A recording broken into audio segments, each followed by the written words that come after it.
Hello viewers, সবাই কেমন আছেন? আশা করছি সবাই অনেক অনেক ভালো আছেন। আর আমরা তো মনে করেন যে এখন ঠান্ডার মধ্যে এতটা ভালো নাই। এই যে দেখেন অবস্থা আমাদের এখানে, সবাই আগুনের ব্যবস্থা করতেছে খাট পোয়ানোর জন্য। অনেক ঠান্ডা এখানে।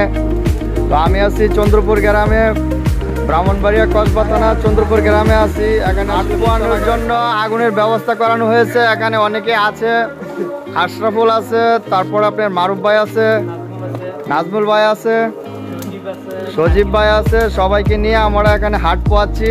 দেখেন আগুনের কি অবস্থা, উরি বাপরে! আগুনের তাপমাত্রা অনেক আকারে ছড়িয়ে গেছে।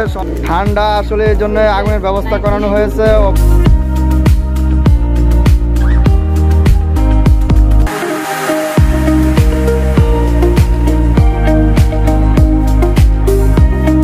বাংলাদেশের পরিস্থিতি বেশি ভালো না। এক সপ্তাহ যাবত এখানে ঠান্ডা ছিল প্রচন্ড এবং রৌদ্র উঠে নাই। আজকে ইনশাল্লাহ রৌদ্র উঠেছে। আশা করি কালকেও রৌদ্র উঠবে। তো মারুফ ভাই আছে এখানে, অনেক কষ্ট করতেছে আসলে এই ঠান্ডার মধ্যে। এই যে দেখেন আগুনটা।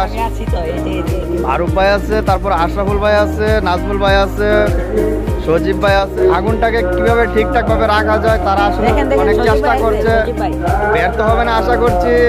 আর আমরা এখানে ঠান্ডার মধ্যে অনেক